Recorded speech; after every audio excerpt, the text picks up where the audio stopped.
Genesis chapter 21. Yahweh visited Sarah as he had said, and Yahweh did to Sarah as he had spoken. Sarah conceived, and bore Abraham a son in his old age, at the set time of which God had spoken to him. Abraham called his son who was born to him, whom Sarah bore to him, Isaac. Abraham circumcised his son, Isaac, when he was 8 days old, as God had commanded him. Abraham was 100 years old when his son, Isaac, was born to him. Sarah said, God has made me laugh. Everyone who hears will laugh with me. She said, Who would have said to Abraham that Sarah would nurse children? For I have borne him a son in his old age.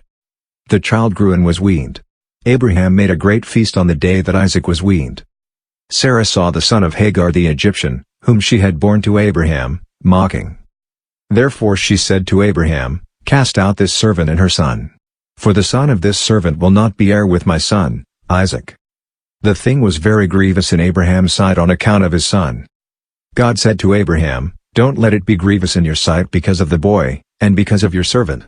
In all that Sarah says to you, listen to her voice. For your offspring will be named through Isaac. I will also make a nation of the son of the servant, because he is your child.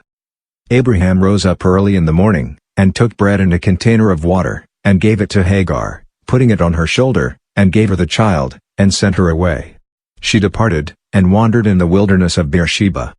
The water in the container was spent, and she put the child under one of the shrubs. She went and sat down opposite him, a good way off, about a bowshot away. For she said, Don't let me see the death of the child. She sat opposite him, and lifted up her voice, and wept. God heard the voice of the boy.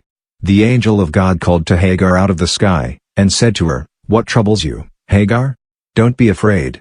For God has heard the voice of the boy where he is. Get up, lift up the boy, and hold him with your hand. For I will make him a great nation. God opened her eyes, and she saw a well of water. She went, filled the container with water, and gave the boy a drink. God was with the boy, and he grew. He lived in the wilderness, and as he grew up, he became an archer. He lived in the wilderness of Paran. His mother got a wife for him out of the land of Egypt. At that time, Abimelech and Phicol the captain of his army spoke to Abraham, saying, God is with you in all that you do. Now, therefore, swear to me here by God that you will not deal falsely with me, nor with my son, nor with my son's son. But according to the kindness that I have done to you, you shall do to me, and to the land in which you have lived as a foreigner. Abraham said, I will swear. Abraham complained to Abimelech because of a water well, which Abimelech's servants had violently taken away. Abimelech said, I don't know who has done this thing. You didn't tell me, and I didn't hear of it until today. Abraham took sheep and cattle, and gave them to Abimelech. Those two made a covenant. Abraham set 7 ewe lambs of the flock by themselves. Abimelech said to Abraham, What do these 7 ewe lambs, which you have set by themselves, mean? He said, You shall take these 7 ewe lambs from my hand, that it may be a witness to me, that I have dug this well. Therefore he called that place Beersheba, because they both swore an oath there. So they made a covenant at Beersheba.